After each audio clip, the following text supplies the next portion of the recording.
Kolegji zgjedhor ka vendosur të lërë në fuqi vendimin e Komisionit të Ankesave dhe Sanksioneve duke rrëzuar përfundimisht kërkesën e Partisë Demokratike për bllokimin e votave të diasporës shqiptare në Greqi. Kjo vendimmarrje hap rrugën numërimit të 53.000 zarfeve të mbërritura nga emigrantët, të cilët kishin mbetur të pezulluara pas një vendimi të përparshëm të Komisionerit Shtetëror të Zgjedhjeve Ilirian Celibashi, cili kishte urdhëruar më herët numërimin e votave pas verifikimeve teknike që nuk konstatuan parregullsi në procesin e administrimit dhe kutive. Vendimi i tij u ankimua nga Partia Socialiste për Ankasit, i cili e cilësoi aktin si të palishëm, duke theksuar se kompetenca për miratimin e rregullave mbi voton e diasporës i takon rregullatorit të KQZ-s dhe jo komisionerit individualisht. Rregullatori i KQZ-s sipas dokumentacionit zyrtar ka miratuar me vendim numër 22 datë 20 mars 2025 të gjitha rregullat mbi administrimin e votave të ardhura nga jashtë, duke përfshirë dorëzimin, hapjen, verifikimin dhe numërimin e tyre.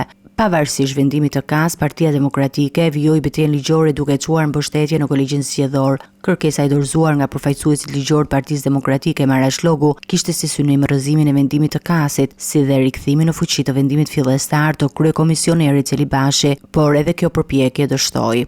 Vendimi i kolegjit zgjedhor konsiderohet tashmë i formës së prerë dhe padiskutueshëm, duke i hapur rrugë zyrtare administrimit të plotë të votës emigrantëve nga Greqia, të cilët përbëjnë një përqindje të konsiderueshme të diasporës shqiptare pjesëmarrëse në zgjedhje. Ky zhvillim vjen në një moment delikat politik, ku balancat mes partive duhet të ndikojnë ndjeshëm nga rezultati i votës së diasporës.